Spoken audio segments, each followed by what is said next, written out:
What's up?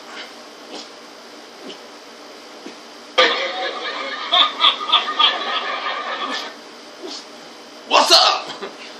Woo! It took a while to get that out, man. I had Miss Wang on it, man. Me and her's been back and forth, you know. First we broke up, never talk again. Now we're kind of talking, but not really. Plan is, I'm gonna go see her next year sometime. Miss Wang. So that gives a little small measure of hope. So just so you see her next year sometime. But if she finds somebody over there and I find somebody over here, over here, we're just gonna go our separate ways and shit like that. Right. So meanwhile, you know what irritates me? Seeing these okay, average looking dudes like myself, these fine ass girls in town. I'm like, why the fuck I got to be single and hung up on a bitch across the world? Don't make no sense. Nah. So it's just. Where did you see something like that at tonight, man? McDonald's, Walmart, all kinds of stuff. Oh, yeah, I seen that. It's like when I went to go see Age of Ultron, man. There was this beautiful, beautiful girl, long legs, you know, short shorts on, and I'm like, dang, she comes looking like, yeah. I mean, I watched her and I'm just sitting there like looking at her. She walks and sits 2 seats over. I see this big, huge man come in there, and I'm like, and he starts walking up there. That's and I'm a huge bitch, dude. You seen that movie? That's a huge bitch. Yeah. With he's a gigolo. Deuce Bigelow, Mel Gigolo. Yeah. Remember, he's walking with that huge girl. Yeah. And dude in the on the street walking said, "That's a huge bitch." Yeah. Because he was a big man, and dude, he went over and sat beside her, and I'm like, dude, I had to do a double take. You know one of those? What? That's what I did. And I'm like, I know she ain't with him. And dude, I was sitting there holding hands. I'm like, how in the hell is a guy like that pulling that kind of girl? And I'm sitting there by myself. Exactly. How does it happen? That's what I'm saying. I saw this man in Walmart. This average looking man like myself. He had this very sweet Latino girl. She had on these short shorts. This summertime in the middle of December. Yeah. Global warming's real. And anyway, extreme weather, whatever. Well, I don't get into that shit. Anyway, man, she had on these short shorts, like I said, and she had these tan legs, long black hair, like Tiff. Oh man, sexy ass girl with an okay looking dude or average girl. I don't know. I'm not queer, or I'm sorry, I'm not gay, but I am happy. I'm not happy when I see that. But anyway, I'm just like, what the fuck? I said, I would love to have that girl. Sweet and delicious, man. I was like, how cute to have a girl like that. And this Tarash just walking around with her, doing this thing. He don't give a fuck. Yeah, he just takes it for granted like kids take video games for granted. Exactly, man. That's the kind of present you want under your tree. That when you wake up and Santa Claus is coming, you go in there and you see it spread out across your across underneath the tree with a bow wrapped around it, and you know, just say, "Hey, come open me up." You know? Woo! Oh my goodness, that'd be the Christmas present I have during this time of year. So I know what you mean, dude. I just don't see how that works out, where those guys can pull something like that. And good guys like you and I just don't get it. And I seen this blonde chick at Walmart. I was walking by. She looked up at me. I looked at her. I just stuck my tongue out at her and kept on walking. What's she gonna do? Fight me? Like, it's on Mortal Kombat because you stick your tongue out at me. She's gonna turn you into the mean police. I just kept, well, no, she probably liked it. If I was really mean, I would have done it like this. Just like that girl in the cigarette store. She's only 20, but she's adorable. She got black hair, because I like girls with black hair, but she white, and she's so adorable. It's the kind of girl you want to cuddle with. And I asked her out. She said, well, I got a boyfriend, blah, blah, blah. But you know it. But every time I go in there, she's like, purr, hey, purr. She's like purring at me.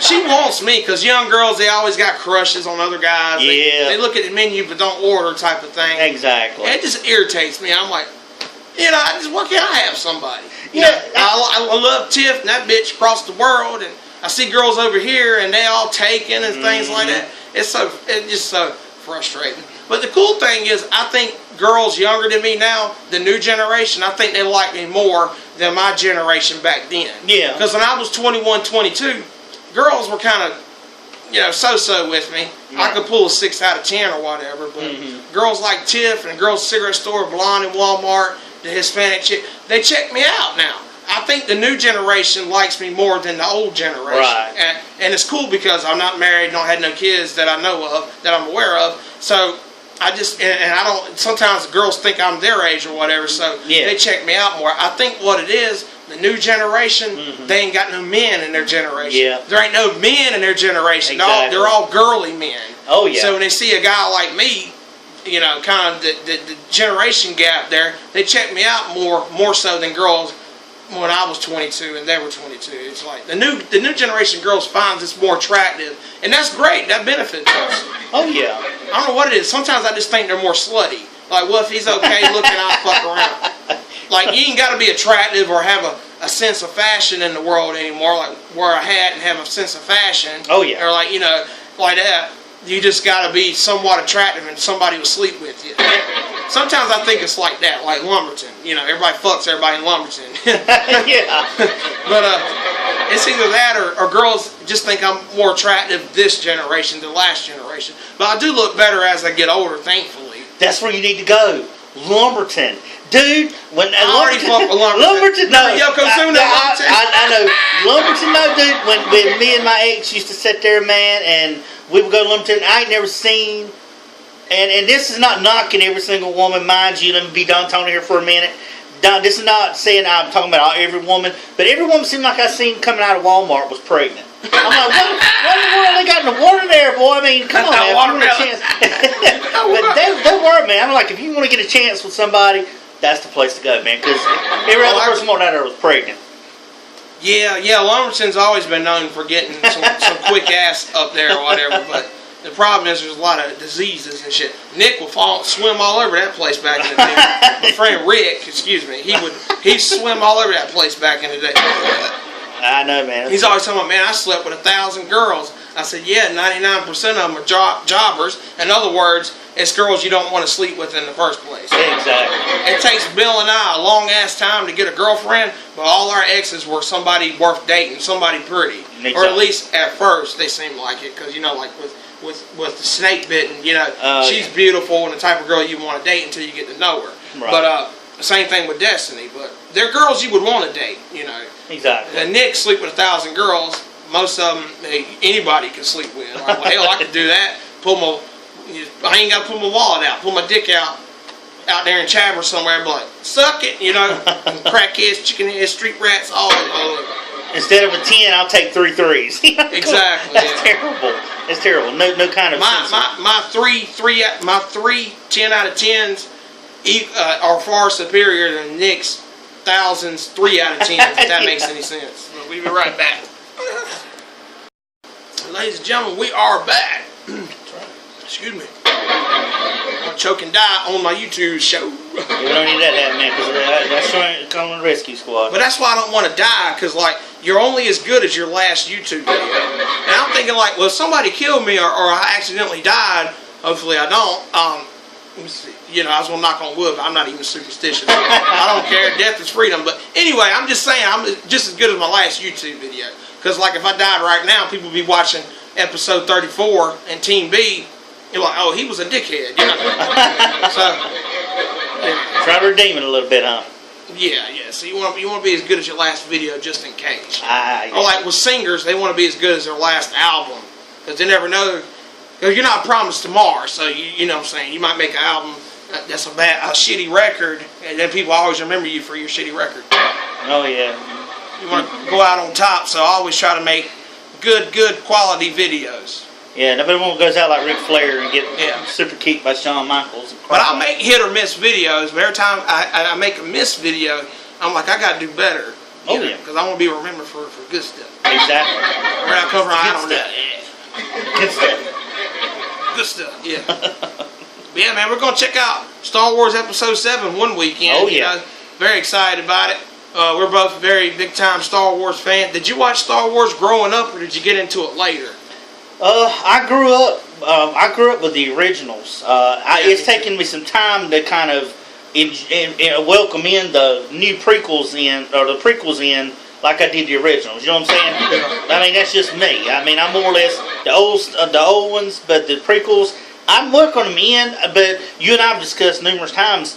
They just I just felt like they were rushed too much. Good story. Yeah, they did. All of them felt rushed. Episode 3 especially. Mm-hmm. You know, episode 3 is the best of the prequels. I'm just saying it felt rushed because it's 2.5 hours long. I'm like, man, they had 3 movies to tell this story, and here they go telling the shit. And the way Anakin was switched to the dark side just like that out of nowhere. Mm-hmm. I pledge myself to your teachings. You are now Darth Vader. Lord. And later in the movie he says, execute order 66.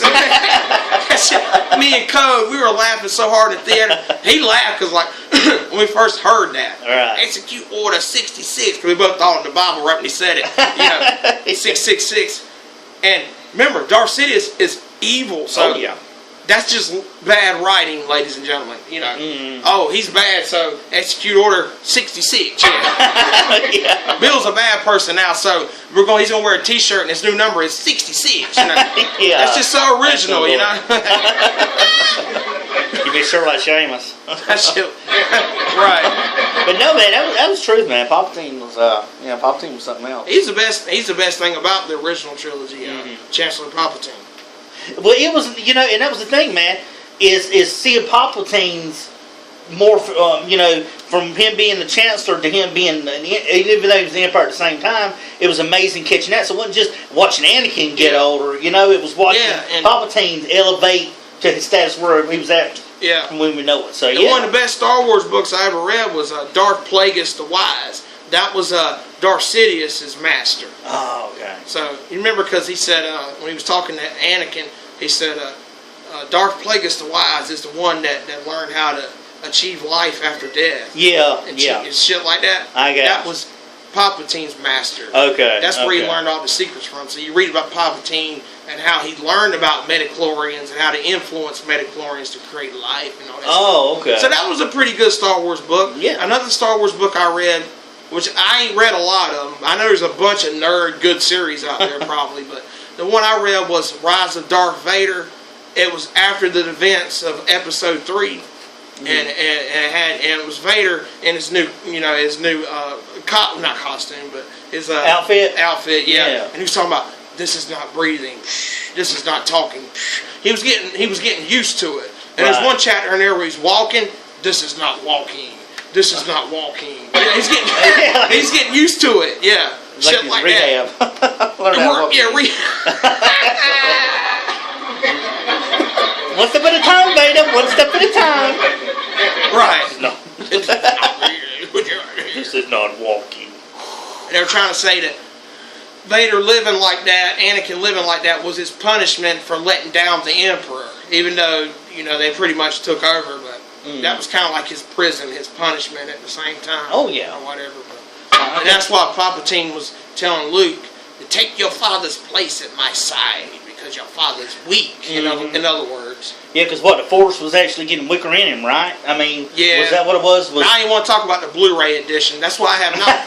That's why I even bought the Blu-ray. No! Yeah, the best scene in movie cinematic history was Darth Vader looking back and forth. Should I help my son? Or, because even though he's got a mask on, you could just read his expression, what he's thinking in a way. It's the way the lighting was and stuff, but you're hoping he's going to help Luke. You're hoping, Yeah. He's looking back and forth. But in the Blu-ray trilogy, George Lucas wanted to point that out to us. He's like, no. You just less. You ever heard the term "less is more" and "not talking is more"? Exactly. You say a lot when you're quiet. When somebody's being a smartass to you, sometimes just be quiet, because then they'll say, "Well, I'm sorry, I'm not trying to be a smartass." When you're silent, they think about it. It's true. Yeah, it's true. Yeah, I believe you, man. I learned that from exes.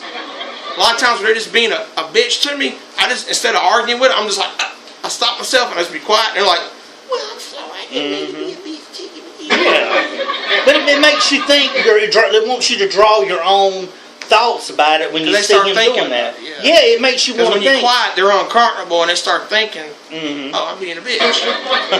Be right back. Ladies and gentlemen, we are back. Yeah.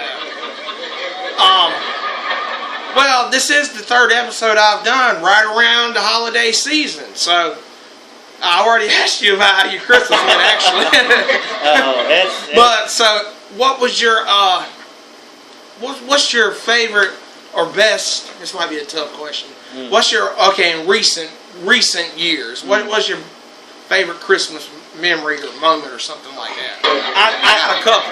Well, in mine, it'll seem like it's a repeat, and I've kind of done, but I think two or three, about my third Christmas ago, that was when Kim and I were together. Yeah. And we went out our first Christmas, and went out and got a tree together. We got the ornaments together. Yeah. We got the lights together. We picked the place out. We put it up together. To me, man, I think that was my favorite in recent years. Within the last 10 years, that's one of my favorite ones because nothing to me felt more together than being able to go with your girl, and pick out stuff together. Let that be your Christmas together. I know those are the best. Yeah, it was. And to me, us going out and getting the stuff. And what the bad thing was? The second year after that, I ended up having to take it down by myself. But not to rain on the parade. That was me too. It felt so good to put it up together, but yet it felt so badly to have to take it down. But not about the bad. It's all about the good. It's the season to be jolly, like Santa Claus says, ho ho ho. Exactly. But yeah, just as far as that, man, that was my favorite. I felt so happy with her going in there because the Christmas tree I had before was my sister's and she took it back. So here I was, we were out without one. So we just went out and got one. But so to me, that was one of my favorite Christmas moments as far as the most recent years. What about yours? What was one of your favorite out of the last few years would be one of your favorite Christmas moments? I don't know. Well, me and Destiny, actually the year after Destiny and I, because fuck her. Well, in 2009, I took her to my grandma's house, and she met my whole family, and she felt like part of the family. Her and my grandma, they hit it off. They love talking and everything, because they're both kind of cynical. But no, I'm just playing. Boo. Boo, yeah, exactly. Negative Brandon is inside me. From Parallel Universe Brandon, he's inside me, too. That is me, too, So, but yeah, what was fucked up? I mean, because she met my family and everything worked out full of love and everything. Right. Full of love so much, I took her home that night and I busted a nut in her. Ho, ho, ho. But that's the best time. You spend Christmas together, you feel close, you felt close to me, you felt close to family. That's when you say, I want to marry you so bad, baby, I can't wait to take you home. Yeah. Plus we were there 12 hours, couldn't wait to get home and fuck. Now, but the year after, 2010, I was single as fuck by then. But that Christmas was not alone because Christmas Eve, I met this chick on Plenty of Fish, this beautiful blonde girl, and I went to her house that night. Her husband was out of town, and I got some Christmas jolly. And I would love to date that girl. Man, she was nice. She was about 5 years older than me. She was so nice, and I was like 25. She was 30, and she was so good and everything like that. She had a nice rumper stumper like that. Problem was, she had fucking 4 kids and a trailer park white girl, but beautiful white girl. She was better than that. But she had 4 kids, and her and her husband were kind of working things out, but not really. In between, yeah. So I said, your husband will come here and whip my ass? She's like, I hope not. So I kind of stayed away from her, but we just hung out a couple of weekends. I wanted it to work out, but she had too many kids, and I just got out of a relationship with a woman with kids, and it wasn't just the kids, it was the fact that her husband, they were kind of working out things, but not really baby daddy drama. Right. That's what I hate about meeting new girls. They always got some stalky ex-boyfriend or stalky ex-husband lurking around. I hate that shit. When a girl breaks up with you, leave her the fuck alone so guys like me can have a fair shot. But they don't We all been stalky before, but I gave up though, because I learned a long time ago. When they say when a woman makes up her mind, she makes up her mind. I wrote the sweet emails. I'm like, damn, she got to say something to this. Yeah, exactly. I had a dream about Tiff, and you're like, damn, that girl's got to fall in love with me. It was a nice try, and she likes me and everything. But like I was saying, if a girl doesn't like me, or if Tiff said, hey, I don't like your dream, I don't like you, I would have took a hint. Right. Because once they make up their mind, there ain't no changing it, was my point. But it's like, dudes, leave the bitch alone.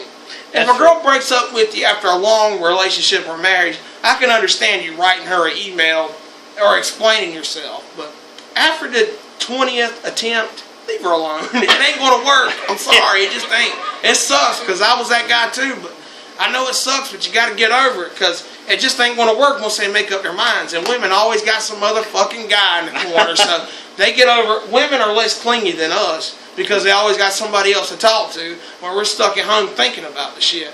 Right. That makes us strong. I'd rather be me than the girl because it makes us stronger to get over the girl by ourselves and have to move on by ourselves. You know? That's true, man. That's all I got to say about that. Yeah. Well, and I agree with you. But that was a good Christmas memory, though. That blonde in 2010. Woo!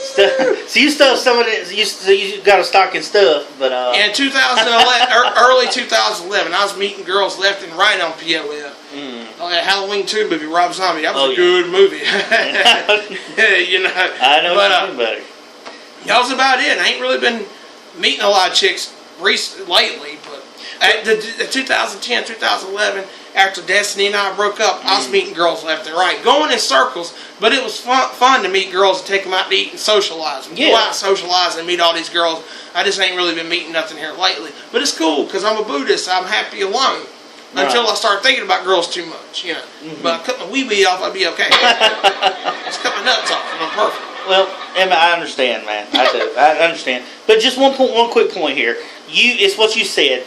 Guys. The problem with guys doing that, keeping on, is because they don't approach the relationship early enough. If the stuff is going bad, then go ahead and work on it. Then don't wait till there's no help. Because the woman's not going to take you back. That's why the guys need to stop. Yeah. They don't wait till when it starts getting bad to try to fix it. That's when the time to fix it. Don't wait till the end of it, because that's basically why they end up keeping on. The woman said, no, that's final. And they keep on because they didn't pick the right time to do it. Yeah, a woman makes up her mind, that's it. Yeah. I'm sorry, that's just how it is. Exactly. Ain't no change in that shit. Not at all. No. You try late, that's what happens. Yeah. You're a day late, $1 short. $1 short. So, here's a quick lame joke since this is a comedy show. $20 bill and a $1 bill are having a conversation. The $1 bill asks the $20 bill, what you been up to, $20 bill? Oh, just buying movies, buying some food, prostitutes and stuff. What you been up to, $1 bill? You know, man, church, you know. That's the short version of it, but you get it. You get the joke. Right? Drop that $1 bill in there. All right, ladies and gentlemen.